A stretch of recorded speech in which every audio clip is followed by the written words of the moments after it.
a really great job of giving you all the pertinent information about Daniel's background professionally and his association with MyHeritage.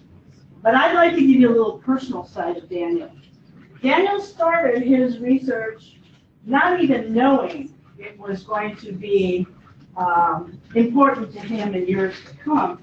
When his grandmother used to sit with him when he was about 10 years old and tell her stories about the family. And what was really interesting is his family lived in Romania, and they were subject to the Holocaust. And Daniel's grandmother lost 5 siblings to the Holocaust. So only she and another sister survived. So they left Europe. They moved around in Europe from one country to another out of Romania. And then they decided that they were going to go across the pond. And Daniel's father was born in Trinidad. And I'm talking about Daniel's maternal grandmother. When I tell you, then they settled in Venezuela. ¿Eso de verdad, señor? Sí, señora. Sí, está de acuerdo. Okay. So Daniel's primary language is Spanish. And he went to high school, and one of the projects was a family project. And so he had all these stories that his grandmother had told him. And so he started to write, and he started creating, unbeknownst to him, a family tree. And so when he went to class, he handed in his book, his project on his family. Then some years later, as Daniel is in college studying computer science, computer engineering, the teacher that he had submitted his little profile to on his family history called him. She said, "I am now the principal of the school, and I would like you to come and teach a class here at the high school because you did such a wonderful job with your book." And the class title was going to be Jewish History. And Daniel knew that the word history turns off a lot of students. So eventually, after a couple of years, he changed the title to Jewish Research or Jewish Family History or something to the effect to attract students to come to the class. And so he did that as a part-time job while he was still attending university. And then he was offered a full-time job teaching at the high school there. Am I right so far, David? I mean, Daniel? Yes, yes, yes. I'm feeling naked here, but yes. Okay, here we go. So then Daniel decided, he got married, he had a child, and then he and his wife decided that they were going to leave Venezuela and they were going to go to Israel. So that was a whole new journey for him. Daniel is multilingual. He speaks Spanish as his first language, English, and his parents spoke English because he was Spanish was his primary language, so that he would not understand what they were talking about. So they spoke in English. So eventually Daniel picked up English, and then from English it went to Yiddish, and then from Yiddish it went to Hebrew. Anyway, Daniel uprooted the family and off to Israel they went. And while he was there and they were looking for employment and things, he decided to go to a site and say, "I'm in Israel, anyone who's looking for Jewish ancestry, contact me." It was a service he offered. You have to understand that. It was not a business. It was just a service he was offering the world. And so if you want me to go to cemeteries and take pictures of your deceased ancestors or you need anything, let me know and I'll be willing to help you. So you can see the segue. Here we have a computer science engineer moving slowly into genealogy. And so there was a major conference in New York, the International Association of Jewish Genealogy. And Daniel went to New York to attend that. And he was part of a panel, so his registration was waived because he was going to talk about Jewish genealogy and research in Israel. It just so happened there was a gentleman in the audience, and he was very impressed with Daniel's presentation. So afterwards, he approached Daniel and he said, "My name is Gilead, and I'm from Israel, and I know you're from Israel. So why don't you come and see me when you get back? I don't want to talk about anything here because we're here to learn, but we can talk back in Israel." So when Daniel got back to Israel, he called Gilead and he went for an appointment. Mind you, he did not realize this was an interview he was going to be attending. He thought he was just going there to see the guy and chit-chat or whatever. So he gets there, and Gilead is the owner, CEO, founder of MyHeritage. And so Gilead introduces Daniel to his employees. How many employees do you think they had? 7. And so Daniel became part-time employee number 8. And because he's multilingual, he was able to assist in the multiple languages that MyHeritage offers in the database. Plus, with his computer, Daniel, you were able to set up the databases, is that correct? That's correct. Yes, so far so good. Okay, are you impressed? Friends. Daniel did not give me this information. And I will tell you, Daniel, what I did was I went to 2 genealogy guys' podcasts when they interviewed you to get your background. So that's where I found all this personal information. So anyway, needless to say, how many employees do you guys have now, Daniel? Right now we have over 420, and besides 2 offices in Israel, we have 1 in Kiev, 1 in Lvov, 1 in Los Angeles, 1 in Utah, 1 in Toronto, and we have a couple of people across Europe also working for us. Yeah. So you can see Daniel was right there at the birthing of MyHeritage. And there's no better place to be at, when you're with an organization, because you grow with it and you become part of that organization's personality as well. So without further ado, Daniel, I'm going to turn the session over to you. Thank you very much, Sam. I can assume you enjoyed the conversation that I had with Drew. And yes, you got everything right. I'm right now a very happy camper on MyHeritage and in Israel. And I hope to transmit a little bit, at least with the DNA concerns and what MyHeritage can do for you. If you don't mind, I'm going to start from the very, very basic of DNA, and I'm going to be escalating that to the most deep knowledge. And the first thing you all should know is that all human beings share 99% of the DNA. So whenever you are looking at your results and wherever you are looking at your matches and your ethnicities, this is actually just 1% of your DNA which is being analyzed in order to identify the difference between 2 individuals. So every human being has cells, and in the center of the cell is the nucleus, and in the nucleus is something that we call chromosomes. Each one has 23 pairs of chromosomes, and that is the reason for the name of at least one of the companies out there doing genealogy, DNA testing, genetics testing. In those chromosomes is where you are going to find the DNA, which is no other thing than instruction book for our body to be built.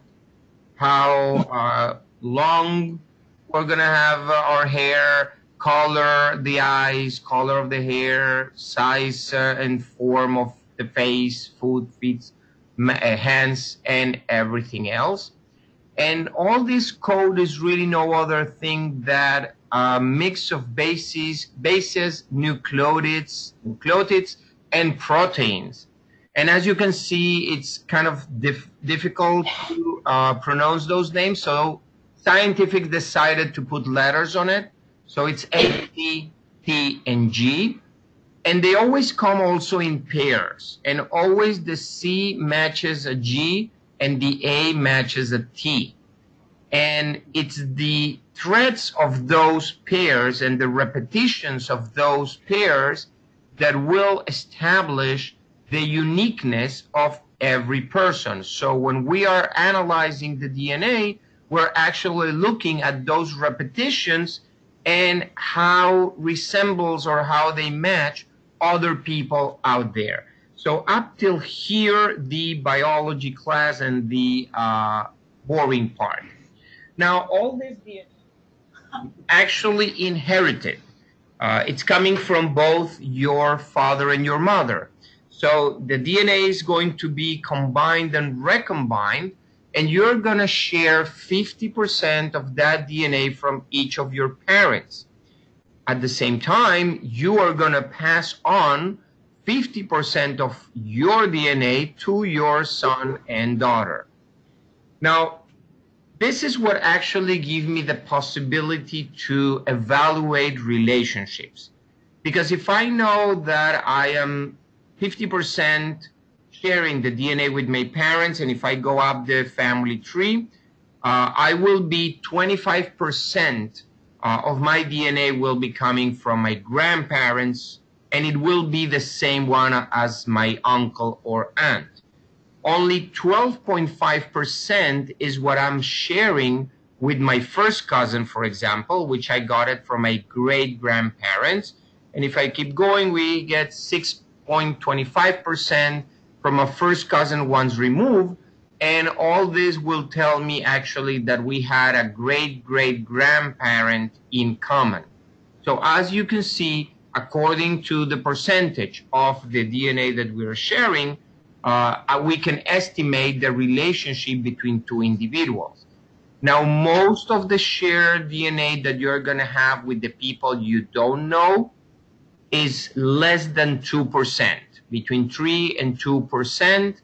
And let me tell you right now, a DNA test without a family tree is practically worthless. You need to have a family tree together with your DNA in order to analyze all these relationships and find out how you are actually related to the other person. So who should you test? Well, my suggestion will always be the oldest direct relative that you have. It's better to have a DNA from a grandfather than a father, because it has more of the content that we're looking for. Remember, grandparents will have 100%, their kids will have only 50%. Now, that is not always possible. So sometimes you need to go to the secondary relative from this direct one, and it can be a brother, or it can be a son or a daughter, but they're also good. And of course, the more DNA that you can collect, the better, because although the DNA is transmitted in 50% chunks, not always the brothers get the same 50%, and we will see that in just 1 minute. So it's important to have the most DNA possible, but also not to duplicate the efforts. So what about the siblings? Well, as I was saying, in this example, and I'm going to use and I'm going to jump into the ethnicities, you can see that in this case I have a father which is 50% Italian, 14% Scottish, and 36% Irish. I'm pretty sure that all of you in your minds are already thinking that the son is going to be 25% Italian and 7% Scottish, right? Well, not necessarily, because again, the kids may get 50%, but not exactly the same 50%. And then you need to recombine that with the mother. So in this case, the son got 0% of all the Scottish, and it seems that the daughter got it all, while the Italian was combined again and recombined. The daughter has 18%, but it doesn't mean that it's the same 18% that the mother has. It may have 18%, which is part of this 50% of the Italian from the father and a little bit more from the mother. So why should you or other people test? Well, believe it or not, most of the people out there testing for DNA are doing it because it's fun and inexpensive. As I was hearing, and I think it was Sam that was saying, today $59 could get you a DNA test without a problem. And she's totally right. If you even wait a little bit more, we're now having some Halloween's discount, but the biggest discount always come around, no, not Christmas, but Black Friday or Black Monday or Cyber Monday as it's called as well. Now, for you genealogists, for us genealogists, if you hit a brick wall, DNA may be able to help you. It's not a must, depending on the brick wall, depending on the information that you have, and depending the other people that are testing. For sure, if you want to confirm the fact, because Anne Mary always said that we have Native American in our blood, hot topic now in the United States. But then, yes, DNA can definitely confirm a fact or a theory, or disconfirm this myth that you're always thinking of or believing on. But definitely, the people who benefit the most from a DNA test is adoptees or those who don't know their biological parents. And MyHeritage has a project called DNA Quest. I invite you to read a little bit more about it, but we're trying to help as many adoptees as we can, trying to find their biological family. So yes, you can buy MyHeritage DNA kit on the website. It will be delivered to you in probably a week or so, a couple of days. But I'm pretty sure that some of you already have a DNA test in another companies, and I really don't want you to spend more than the necessarily money on it. So let me tell you that until December 1st, you will be able to upload the results, the digital file that you can download from any of those companies into MyHeritage. So you will not need, and there is definitely no need, to buy an extra kit from MyHeritage if you already tested any of those other companies. And you are going to get exactly the same benefits as anybody else and what you are going to see today. Now, point of interest is that MyHeritage is using a cheek swab to collect the DNA, which is the easiest and the more elegant way. We don't want you to spit on anybody or in anything, especially for older people. If we're testing the older people, it's kind of difficult to try to fill those little cans with saliva. It's much easier and better to swipe the cheek with 30 seconds and then put it on those small plastic containers. Yes, to ship it back to our lab, that it's up to you, but it's really inexpensive. And let me tell you another secret here.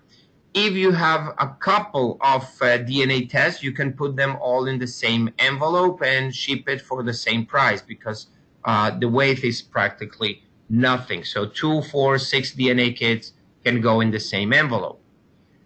And then, of course, we're going to alert you when the DNA sample arrives to the lab and the process, and you're going to receive all kind of emails with information to track down what's happening to your DNA.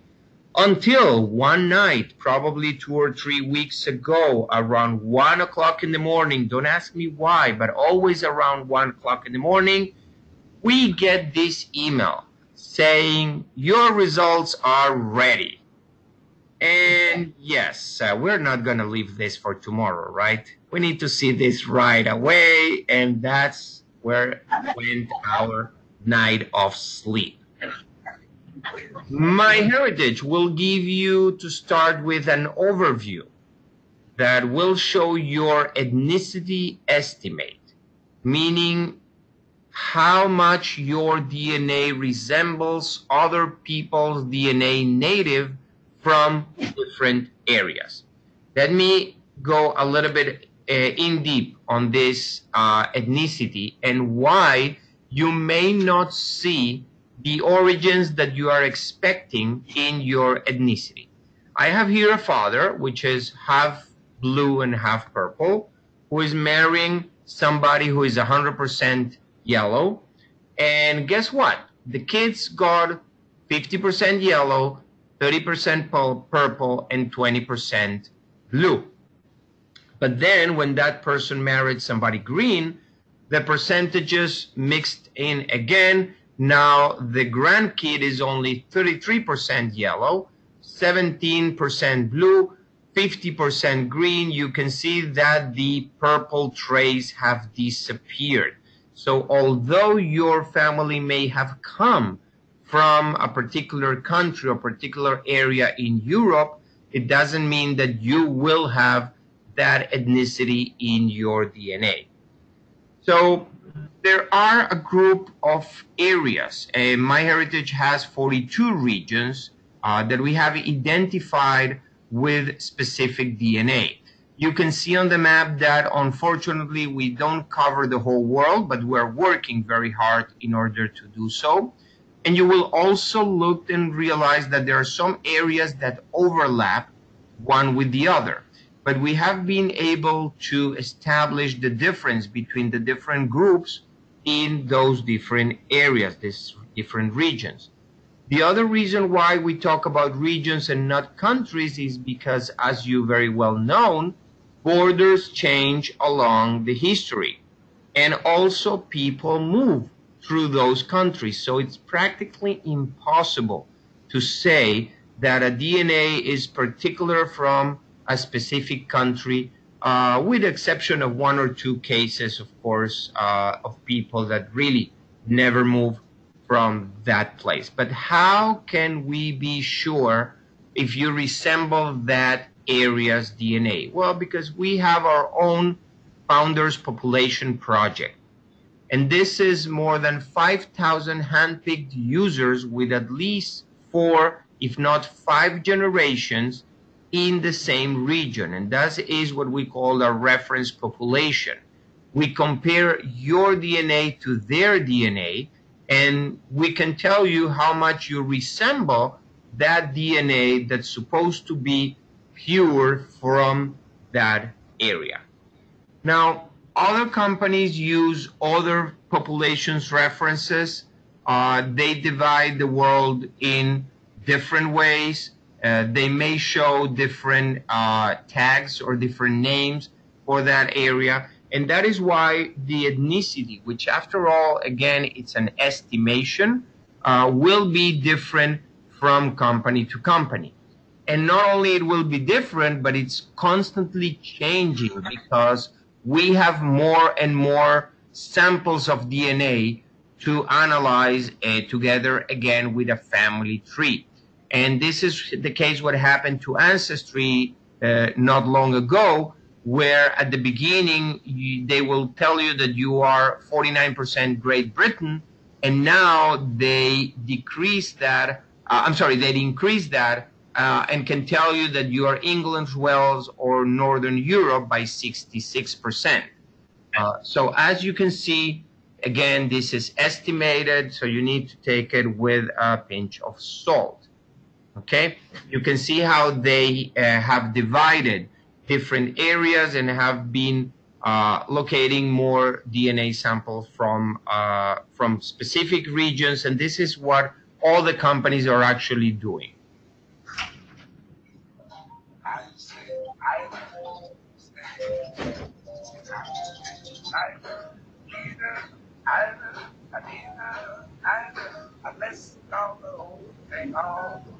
Okay, so I'm sure you got the idea, right?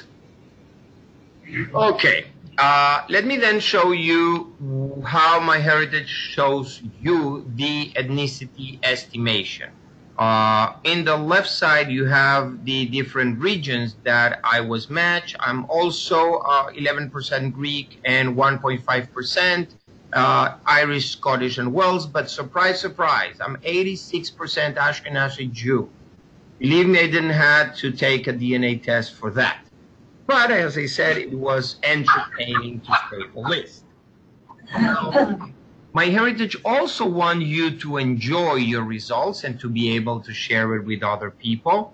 And we have created a video just for you with your ethnicity regions and a little bit of music.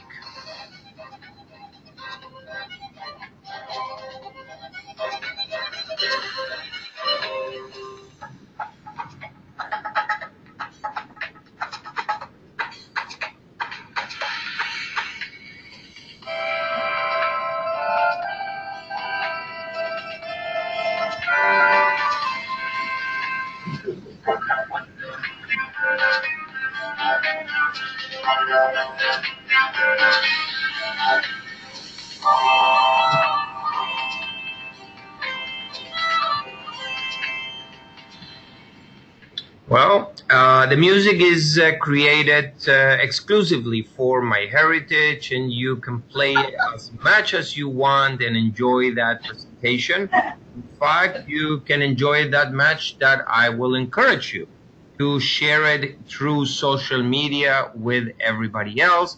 And if you want to share it with other people, not through social media, my trick is I use the Twitter link, and then I take from here the URL, and that is the URL that you can post all over if you want and tell everybody, ha, I told you so.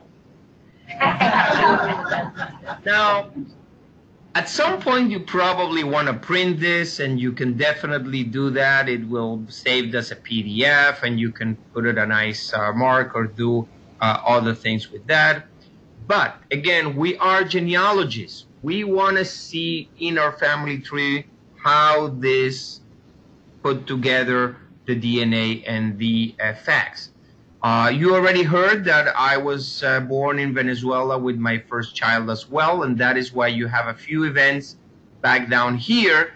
But most of my ancestors, and MyHeritage will take up to 10 generations back from your family tree information, is overlapped through your ethnicity. And yeah, definitely I am Ashkenazi Jew, and I hope that MyHeritage someday will be able to pinpoint the DNA from the area, specific area where my family comes. I can at any point in time click on any of those numbers and see the people related to this event, see what events happen in which country, and this is actually the confirmation that the DNA matches the ethnicity and the ancestors in your research. Now, let's go back to the overview. And below the ethnicity estimate is the DNA matches. And this is really what we are looking into. MyHeritage will divide that into the relationships to start with. Close family, extended family, and distant relative. The close family are all those family members that probably agree to open the mouth and be swapped only with the condition that you will not bother them again and they will not hear anything about those results. The extended family probably are people that you may not know, and this is the area that you should concentrate. And the distant relatives probably are the people that you are matching 1%, 1.5%. Not everybody will have a family tree. They're going to be a little bit more difficult to trace.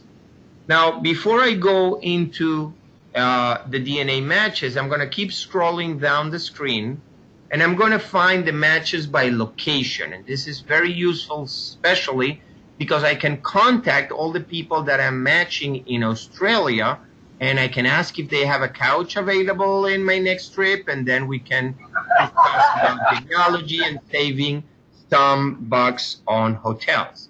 If I keep going down, you have now the cut by ethnicity, so I could contact all my English or Scottish matches and then try to find out with which brand of the family is the one giving me that DNA. Let me go back to the top to the extended family, and I'm going to click right there in order to view the matches in detail.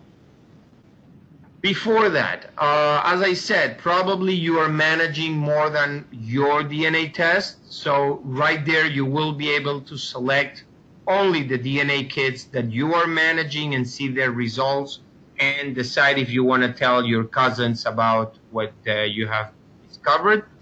And then on the filters, those are kind of important things because, again, you will see in a minute, but I try to look first with those matches that have a family tree. Otherwise, just knowing that it may be my first cousin once removed really doesn't help me if they don't have a family tree. Maybe we even share some surnames on both trees, or even better, MyHeritage found smart matches between both our trees. I'm going to go in and show that in a moment. The rest of the filters are exactly the same as outside by relationship, location, or ethnicities. Also very important is the sorting, because you don't want to spend time looking at the same matches every week. And every week you will get new matches. So probably you want to see it by the share segments or the largest segment, or even better by the most recent ones. And then you will have the new matches at the top. If you already know that you are looking for a specific person, you can always put the name or the ancestral surname that you are sharing on the search, and that should bring you the person or the match that you want. You have a pagination on the bottom of the page, so you can jump different pages and you can decide how many results you want to see by page. And of course, all this information is yours. It's your DNA, it's your results. You can download and use third-party tools every time that you want with this DNA.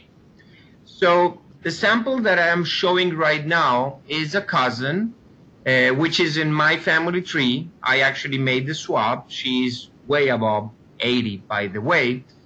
So there is nothing really new that I'm going to learn by the DNA. But the best case scenario will be actually this one, when I see a lot of information on the right panel. MyHeritage is telling me here that this sample is actually managed by somebody else, and I would like to contact this JS and try to find out more about this lady that tested and somehow is related to me. And MyHeritage is all about collaboration and communication, so we're going to allow you to contact that person or to try to contact that person practically all over MyHeritage. MyHeritage is telling me also that I have a common surname. Both in my tree and the other person's tree, we have a cat's surname. And you're starting to see now why this is so important to have a family tree with your DNA sample. We also have 13 smart matches, but we're going to hold on a little bit before we go in deep into that. Then, from here, I can also contact the administrator, or if the donor was kind enough to register to MyHeritage as he's interested or she's interested in genealogy, I will be able also to contact the donor as well as the administrator. And because not everybody answers fast, I will suggest you to contact both and just wait patiently that they will answer you. If somebody contacts you, try to also answer at least something, a line or so fast, because you can feel the how you say it, like the bad mood on the other side if the other person doesn't get any responses. Now, MyHeritage will estimate that this lady is either my first cousin once removed or my second cousin once removed or anybody in between. And I don't know how many of you are familiar with those terms, but I definitely always confuse the different relationships between the first, the second, the once removed, the two removed. So MyHeritage puts things in perspective with this very nice graphic. And it's also very easy to learn who this person may be. Because if this is me and I'm just 47 years old, I'm pretty sure she cannot be anyone in this area down here. So she has to be my first cousin once removed or my second cousin once removed. She should be very old in order to be my first cousin twice removed up here, although she was actually 100 when I test her. Yeah. Now, the other thing you need and you must take in account is the quality of the DNA. How many, not only how percentage, but also centimorgans you are sharing with the person, how many share segments you have, what is the largest segment, and you can learn all that here in the question mark next to the DNA matches and understand a little bit more how to analyze those things. Now, let me draw your attention to the upper right corner of each one of the cards where you have a balloon. That balloon will allow you to write free text notes. I mostly use this like a log, a research log where I type any kind of information related to the match and my next step. And then when I save this note, the balloon is going to turn purple. So I always know if I already did something with the match, if I communicated with them, and if I learned something, or I can just move on to the next one. Now let's go in deep to review this specific match with this lady. The first thing MyHeritage is going to tell me is that I have smart matches, and this is a technology already long deployed on MyHeritage. Basically, it means that in my family tree on the left side, I have the same individuals that this person has in her family tree that you can see on the right side. You can see all your pending smart matches from here. You can analyze a specific smart match and extract the information straight to your family tree. But let's focus, guys, because today it's all about DNA. So I'm going to scroll down and see the next section that I'm being offered. And the next section is ancestral surnames. As you saw before, MyHeritage said that the cat's last name is common to both.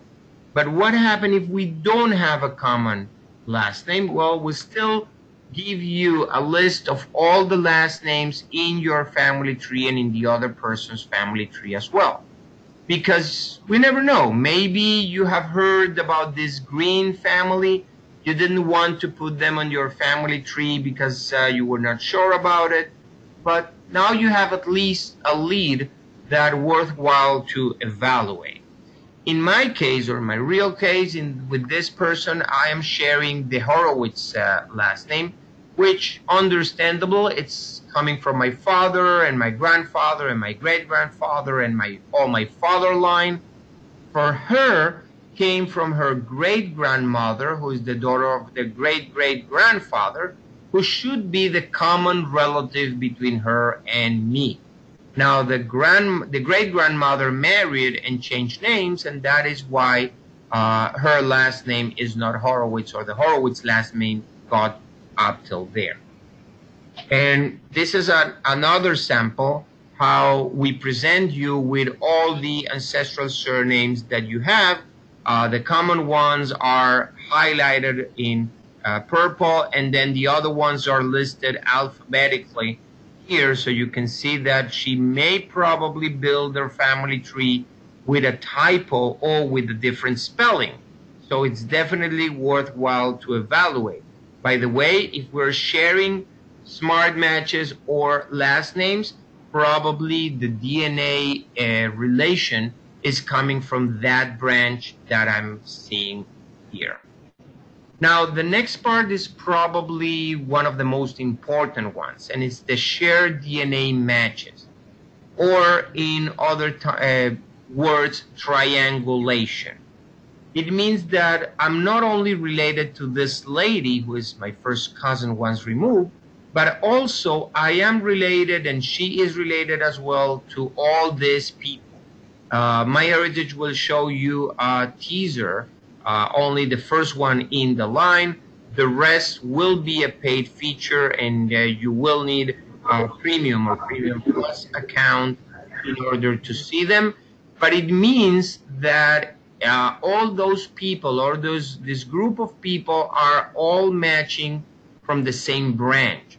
So I'm discovering not only a cousin, but also another 300 and so individuals that I know almost for sure are coming from the same branch of the family. Talking about branches of the family, the next part will be a pedigree chart where I could compare her pedigree tree with mine. And again, remember that we're looking for a common relative that may be less than 5 or 6 generations back. This is also a paid feature. You could use the link below and view her full tree, or simply, if you have a premium account, you will be able to compare it, to go back and forth and look for that common ancestor with all the details and everything. Again, this is just only one of the reasons why I insist so much to put your family tree together with your DNA, so people can analyze and find out how you are related. The next part is the shared ethnicities, and again, this will be useful to know if my Greek or English DNA is matched with her, and then I will know that this will be the branch that gave me that piece of DNA. It's also a premium feature, but the very most important tool that MyHeritage is offering you today, it's a Chromosome Browser, which you can actually see in colors the different segments that you are sharing with this individual. The good thing is that I can identify these pieces, and I can work and try to look for these pieces into other people. And because we understand that it may be a little bit difficult to go one by one, we have created what we call the Chromosome Browser one-to-many. In here, you could select up to 7 individuals, and your DNA match is going to be presented to you in a Chromosome Browser way. You will be able to see exactly the segment, the snippet that you are sharing with all of them, and this will be, for example, my Horowitz chromosome. So everyone matching this piece of DNA for sure should be coming from this Horowitz family. Of course, you will get always the numbers, and you can always also download all this information and use third-party tools to analyze the different snippets, the centimorgans, the different locations of the DNA, and try to find other relatives out there. So, to start wrapping up this lecture, let me remind you, you have until December 1st to upload your results from other companies for free. Then probably you will have to pay a fee, and I have no idea how much is going to be. All what I know is that in December 1st, we are going to start charging for this. So hurry up and run. Now, what you want is actually a place that has the most international coverage, and MyHeritage is selling big quantities of DNA in almost every country. Interestingly enough, besides Israel and Poland, We're selling in every corner of the world, and we have samples from everybody. So definitely, this is probably, if you know, like fishing, I'm pretty sure you understand that instead of having one pole in one pond, it will be much benefit for you to spread wide and be able to fish all over the world, because you never know from which country and from which part of the world your relatives are going to jump. Again, I have demonstrated with multiple examples how important it is to have a family tree together with your DNA.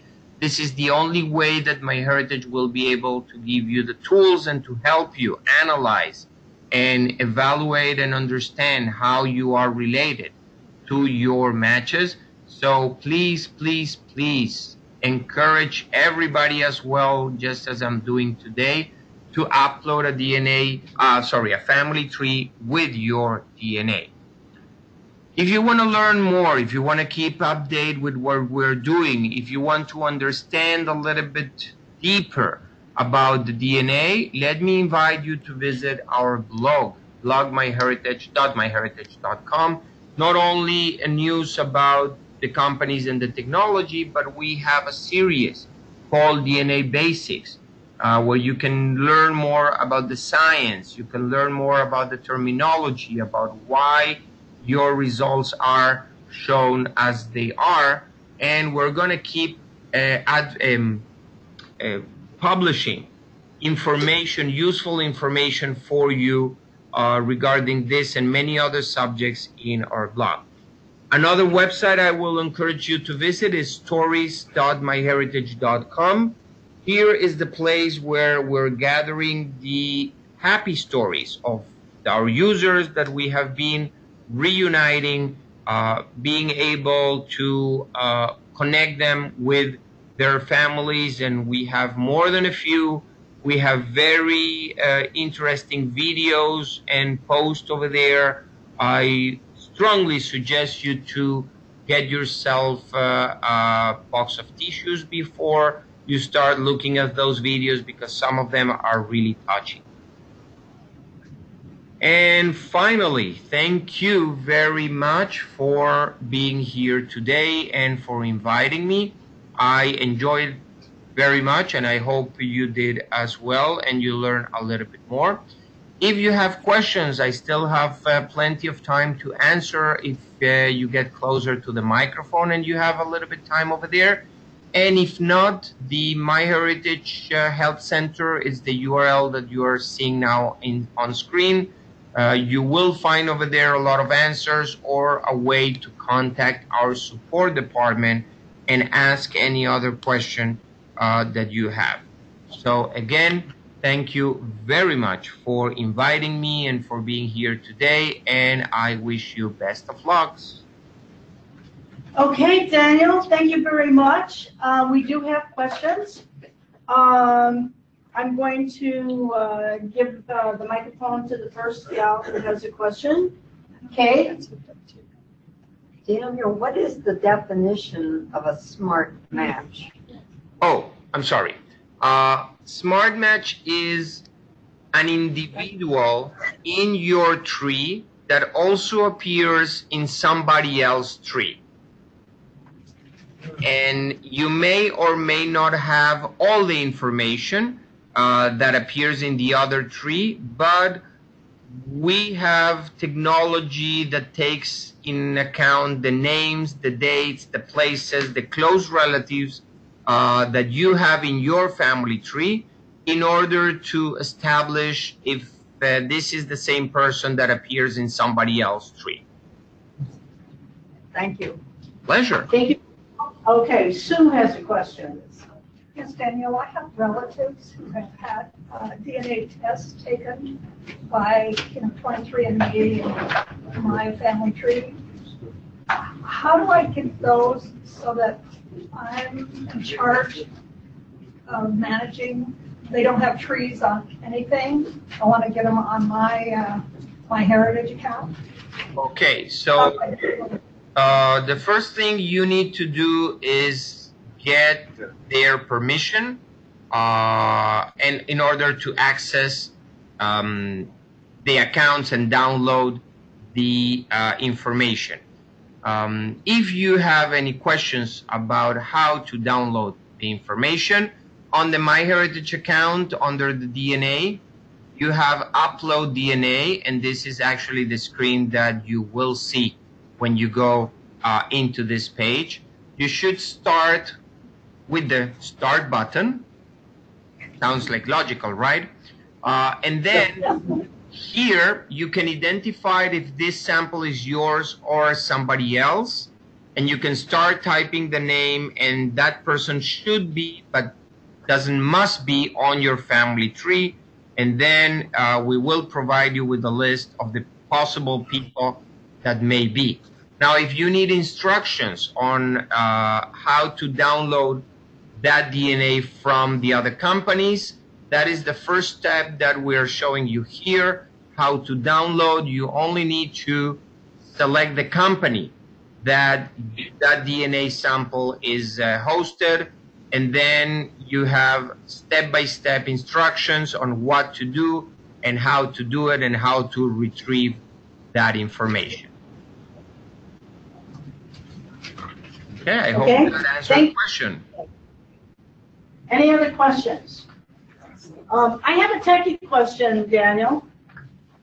Since there's a lot of technical expertise in your area, has anyone thought about recreating a GEDCOM that would be more conducive to the new codes for the different softwares we have now for to create our own database? Well, right now the standard GEDCOM is 5.5, if I'm not mistaken. The problem is that all the companies out there spiced that GEDCOM with their unique tabs or facts or expressions. I do know there is a movement leadered by the church called before the Mormons. Now they want to be called the church, and they are trying to get all the companies that deal with genealogy in sync to be able to use the same GEDCOM. But anyhow, any GEDCOM that you extract from any software or website should be able to go into any other website or software quite good. The difference are not that many that will create any problems. Yeah, I know, because sometimes the notes and sometimes the photographs don't always carry over. Okay, I got a question from Norma. Hold on one second. Let me get over to Norma, Daniel. No problem. Hello, Norma. I downloaded my raw data from Ancestry to MyHeritage, and the ethnicities came out quite different. They took away from the English and Scottish and gave me 12% Baltic, which I never had before. And a little bit of Uzbekistan. Yes, as I said, every company has his own founders population. I know that Ancestry uses in part a public database that it's out there with certain ethnicities already identified in the DNA. I can only respond for MyHeritage, and we have used an exclusive, our own users database in order to build that founders population. Now, if you're talking about a 1% Nigerian that we gave to a lot of people, there is always some percentage of error, as I'm saying. Remember the first screen, 99% is exactly the same in all of us. So from that 1%, we're talking about little changes between people. And that is probably, again, why you are seeing different and probably totally different ethnicities from one company through the other. Who is right? Who is wrong? Everybody's right and everybody's wrong. It all depends how you measure okay, your DNA and how you compare, or what, through what you compare your DNA. Okay, John. Yeah, I have a question related to the X chromosome, which you can want us to do before. Are there any plans to... Wait. I'm not hearing. Please, a little bit closer to the microphone. Or louder. I have a question on the X chromosome that you do not seem to report on at this time. Are there plans to include that in the future? Well, I really don't know what we will be able to do in the future.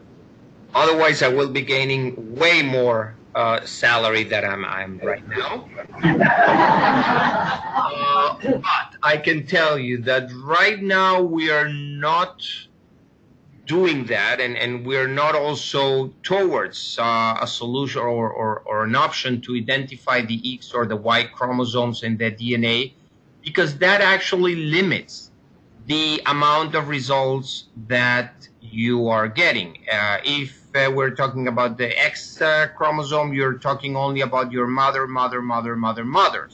If you're talking about the Y, you're talking only about your fathers. You're losing all your relative in the middle, like the mother of your father and all the branches above that, or the father of your mother and all the branches above that. That is why all the other companies, as MyHeritage, were using this autosomal DNA test. Okay. Can I put more than one tree on MyHeritage?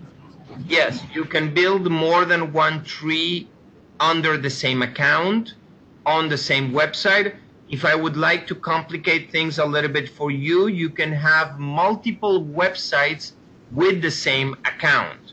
So you don't need to open different accounts with different email addresses to have multiple websites. Now, let me give you a heads up, because the premium or premium plus payment, in order to have a bigger tree, in order to see all those details of DNA that I mentioned before, or in order to contact the other administrator, those are payments by website. Okay? Now, you can pay for one website and upload multiple family trees over there, and you will be fine with only one payment. Okay, another question, Daniel. We didn't get a chance to talk about the MyHeritage database. And I think it's really important that our members know I can't say that word. It doesn't work on my tongue. English is not my first language. To be specific, I find that MyHeritage eliminates a lot of hits that I would normally get on my ancestry or family search. Can you tell us a little bit about how you, what the algorithm is that eliminates all of that duplicity? Are we still talking about DNA? No, we're talking about the database. The records and the tree. MyHeritage database. When I search on MyHeritage database, I get more accurate hits Okay. Of my search, as opposed to, let me just say, for example, MyHeritage might give me 600, but if I go on Ancestry, I might get 1,200. I might get 1,200 hits. I'd like to know, how is it you weed out the other 600 that are probably not related? Well, it will depend, and again, before I start asking, again, you are searching for relative with DNA. No, I'm searching relatives, period, on your MyHeritage. On super search, on the regular search. Yeah. Yes. Okay, so, well, first of all, we try to give you certain, the results that we think matches best the criteria that you are looking for. And for that, we have technology in place that will take in account spelling variation of the names that you're looking and languages. Now, the reason why you are getting less results is because anyhow, you never go through all those results for fewer that they may be. Okay, it's like looking into Google. If you don't find what you're looking in Google in the first page or the first 2 pages, you're immediately refining your search in order to run it again with different names or different components in order to get different results. So we bring you only the best results that we found. Now, the databases are also different. The base of users and the trees are different. Some historical records are the same, like the US Census, everybody has it. But MyHeritage also has exclusive databases from other countries and other parts of the world. And we also give a little bit of relevance to those compared to the common databases that you can find in other places. So definitely the amount of results you get doesn't reflect, number one, the total amount of results that you may have, but it definitely gives you the best matches that we found for you. Right, and I agree to that because they are better matches than some of the others that they just kind of dump into your search.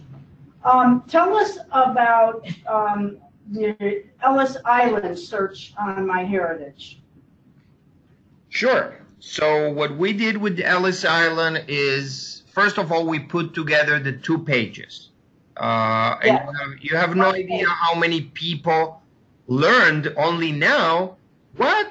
There's another page? There's another part of the record that I was missing? So yes, the book was quite wide, and sometimes you lose the right side from the left side because the right side is just annotations from the person listed on the left side. So that is already very useful because you can actually see the address where the person was coming from or the address of the person that he was going to. Now, the other thing we did with the Ellis Island database is indexing the names both of the family members left in the old country and the family members that are in the United States and the person was going to visit. And I already heard from many people that managed to find the relative coming to the United States through searching for that relative that they already knew was in the United States, and suddenly they have all these family members immigrating, but where they really never knew when and where they immigrated from. And also people finding spelling mistakes, and the reason why they never find their relative is because somebody indexed it with the wrong name, and it's only when you are able to search for that relative already in the States is that you realize that the last name of the immigrant was misspelled. Okay, I'm going to repeat just a basic portion of that because we have some new members here, and I'm sure they don't even know what we're talking about. When you search Ellis Island, if you use the Ellis Island database, or you use Ancestry, or you use Family Search, normally the manifests come up in 2 pages. So you have to be sure that you look at page number 1 and page number 2. And the difficulty is you never know, is page number 2 to the left or is page number 2 to the right? And that's what he's saying. A lot of times people find the page 1 of the manifest and they think, I found my relative, end of story. Not end of story, there's another page. So what MyHeritage has done is they've combined those pages. So when you search for your person, you will find the entire document of that person's being on the manifest. I'll be with you in just 1 second, Sarah. So now, David, I mean, Daniel, as I understand, we could search on, let's say my immigrant ancestor came here to be with his brother. If I knew his brother was here and the name of the brother, I can find the sibling by using the brother's name here in the U.S. on the manifest? Yes, exactly. And you're searching for the name, just for the name of the brother, as if he will be the person just coming. And we will detect that he's the person mentioned as already the U.S. person. Okay. So if my immigrant ancestor leaving Germany, coming here, if his name was misspelled, but I knew that his brother was already living in Chicago, and I knew his name, and I put that brother's name in, my immigrant will come up. Yep. Okay. Sarah has a question. I just want to know, would that age combination also take place for Castle Island? Okay. So the question, Daniel, is, we were talking about 2 pages. She wants to know, did that apply to Castle Garden or to other ports? And you know, Daniel, I cannot remember when we started keeping 2 pages of manifests, because early on there was only 1 page, and it was only a tick mark whether they were in steerage and if they had 1 suitcase or 2 suitcases. So yes. When did the 2 pages come into play? I don't remember either, but I can tell you that the Ellis Island collection includes Castle Garden, and actually goes a little bit further than when Ellis Island was actually closed, because I have found my own relatives coming by plane to JFK and then moved to Ellis Island or to Castle Garden in order to do the immigration process. And Ellis Island still keep those records as part of Ellis Island. So it's not only those that came just after World War II, but I'm talking about the 1960s, 1970s. You can find those records in the same collection. Okay. So, Sarah, probably your answer is we need to find out when did the 2 pages start, because I do know early on it was only 1 page. So, Daniel, are you going to be at Roots Tech in February? Yes, definitely. I'm going to be doing 2 workshops and 2 more lectures, so I hope to see everybody over there. And are you going to be at Jamboree in June? I also am planning to be in Jamboree, so I'm going to be at your right and at your left. Okay. All right. So, any other questions? It appears as though there are no other questions, so let's give Daniel a round of applause.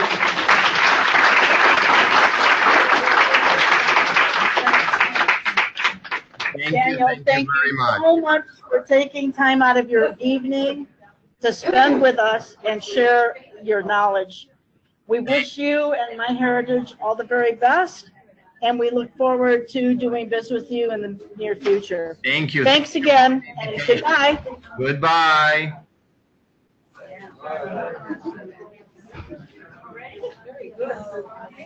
Okay, you ready to, you want to talk about Lisa Alzo really quick for next month? The what? Lisa Alzo? Oh. Okay, just to give you a heads up.